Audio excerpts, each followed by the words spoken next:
Hi hello నమస్తే. నా పేరు రవి. నాకు ట్రావెలింగ్ అన్న ప్రకృతిలో ప్రయాణం చేయడం అన్న ఎంతో ఇష్టం. నేను చూసిన ప్రదేశాలని, దేవాలయాలని, ప్రకృతిని నాతో పాటు మీకు కూడా పరిచయం చేయాలన్న చిన్న తపనతో కొత్తగా యూట్యూబ్ ఛానల్ స్టార్ట్ చేస్తున్నాను. దాని పేరే ఎస్ఆర్కే సంచారి. ప్రకృతి ఒడిలో మన ప్రయాణం. ఇంకెందుకు ఆలస్యం, నాతో పాటు మీరు కూడా ప్రయాణించండి. Let's start. ప్రకృతి ఒడిలో మన ప్రయాణం, ఎస్ఆర్కే సంచారి.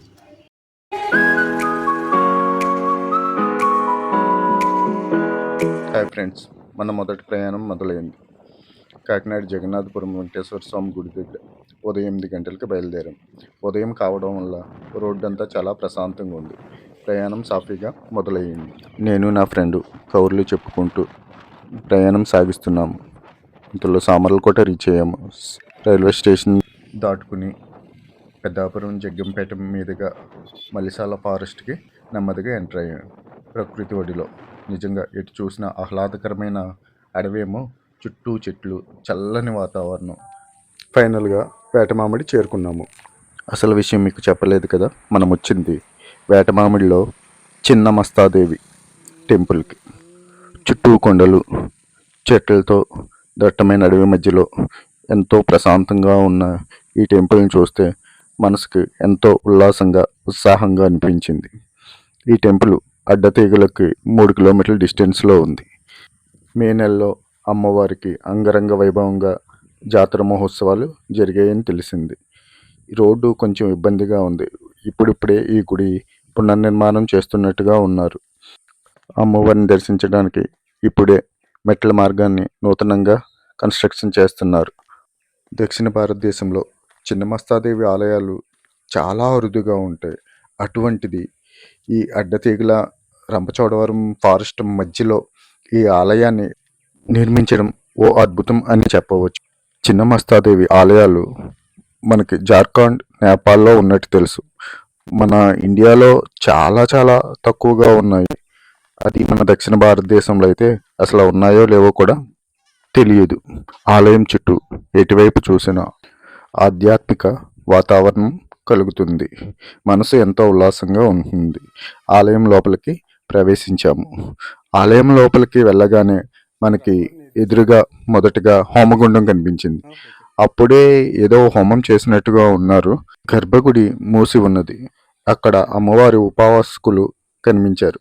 ఆయన్ని గుడి ఓపెన్ చేస్తారని అడిగితే తప్పకుండా ఓపెన్ చేస్తామని చెప్పేసి ఆయన మా కోసం గుడిని ఓపెన్ చేశారు. తలుపులు తీశారు. తీసిన వెంటనే అమ్మవారిని దర్శించుకునేసరికి ఏదో తెలియని అనుభూతి కలిగింది. మొదటిసారి చిన్నమస్తాదేవి అనే పేరు విన్నవారికి, లేదా అమ్మవారి రూపాన్ని చూసిన వారికి కొంచెం ఆశ్చర్యంగా అనిపించింది. ఎందుకంటే ఆమె రూపం సాధారణంగా మనం చూసే దేవతల రూపాల కంటే చాలా చాలా భిన్నంగా ఉంటుంది. కానీ హిందూ సాంప్రదాయంలో ఈ రూపానికి ఎంతో గొప్ప ప్రాధాన్యత ఉంది. చిన్నమస్తాదేవి అనేది దశమహావిద్యల్లో ఒక శక్తి స్వరూపం. దశమహావిద్యలు అంటే ఆదిపరాశక్తి యొక్క 10 ముఖ్యమైన రూపాలు. ప్రతి రూపానికి ఒక ప్రత్యేకమైన సందేహం ఉంటుంది మరియు శక్తిని సూచిస్తుంది. అందులో అత్యంత శక్తివంతమైన మరియు తాత్వికమైన రూపంగా 6వ రూపంగా భావించబడుతుంది.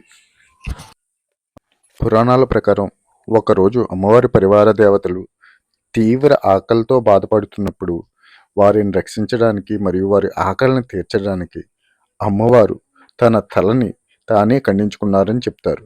ఆ తరువాత ప్రవహించిన రక్తంతో తన పరివార దేవతలను తృప్తిపరిచిందని పురాణ కథనం.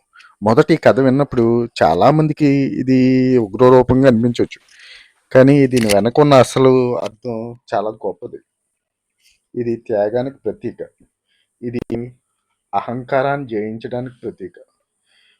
ఇది మన స్వార్థాన్ని వదిలి ఇతరుల కోసం జీవించాలనే సందేశాన్ని ఇస్తుంది.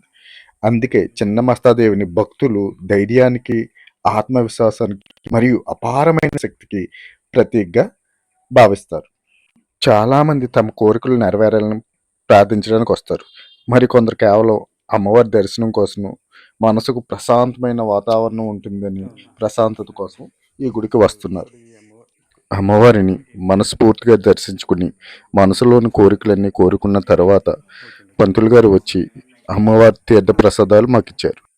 ఈ ఆలయ ప్రాంగణంలో కొంతసేపు ప్రశాంతంగా కూర్చుంటే ఆ వాతావరణాన్ని ఆస్వాదిస్తే మనసుకు ఎంతో హాయిగా ఆహ్లాదంగా చాలా ప్రశాంతంగా ఉంటుంది. ఈ ఆలయం ఉదయం నుంచి రాత్రి 10 గంటల వరకు తెరిచే ఉంటుంది. ఈ ఆలయానికి ఎలా రావాలంటే కాకినాడ నుంచి 2 మార్గాలు ఉన్నాయి. ఒకటి జగ్గంపేట, మలిసాల, నెల్లిపూడి మీదుగా ఒక మార్గం. రెండవది ఏలేశ్వరం అడ్డతీగల మీదుగా ఒక మార్గం. ఏలేశ్వరం అడ్డతీగల మీదుగా అయితే రహదారి బాలేదు కాబట్టి మలిసాల, నెల్లిపూడి మీదుగా అయితే ప్రశాంతంగా ఆలయానికి వచ్చి దర్శనం చేసుకోవచ్చు. సుమారుగా మన కాకినాడ నుంచి వేటమామిడికి 100 కిలోమీటర్లు దూరం ఉంటుంది. కాకినాడ నుంచి వేటమామిడి వరకు ఈ ప్రయాణం చాలా మెమరబుల్గా అనిపించింది. మధ్యలో కనిపించిన గ్రామాలు, పచ్చని పొలాలు, కొండలు, అందాలు మరియు ప్రశాంతమైన రహదారులు ఈ ట్రిప్ని బాగా ఎంజాయ్గా మార్చాయి. ఈ ఆలయానికి సమీపంలో విఘ్నేశ్వరుడిది ఉప ఆలయం ఉంది. ఈ ఆలయం ప్రత్యేకత ఏమిటంటే వినాయకుడు సతీ సమేతంగా ఉండడం. నాకు తెలిసి వినాయకుడు సతీ సమేతంగా ఉన్న ఆలయాలు చాలా తక్కువ. అందులో ఈ ఉప ఆలయం ఒకటి. ఈరోజు అమ్మవారి విశేషాలు మరియు ఈ ప్రదేశం ప్రత్యేకత గురించి తెలుసుకుందాం. ఈ వీడియో మీకు నచ్చి ఉంటే లైక్ చేయండి, మీ ఫ్రెండ్స్ అండ్ ఫ్యామిలీతో షేర్ చేయండి మరియు మీ అభిప్రాయాన్ని కామెంట్ రూపంలో తెలియచేయండి. ఇంకా ఇలాంటి temple hidden places, travel destination మరియు ఇన్స్పైరింగ్ జర్నీస్ కోసం మా ఎస్ఆర్కే సంచారి ఛానల్ను సబ్స్క్రైబ్ చేసి బెల్ ఐకాన్ ప్రెస్ చేయడం మర్చిపోవద్దు. మళ్ళీ ఇంకో అందమైన ప్రయాణంతో ఇంకా కొత్త ప్రదేశంతో మీ ముందుకు వస్తాను. Thank you friends.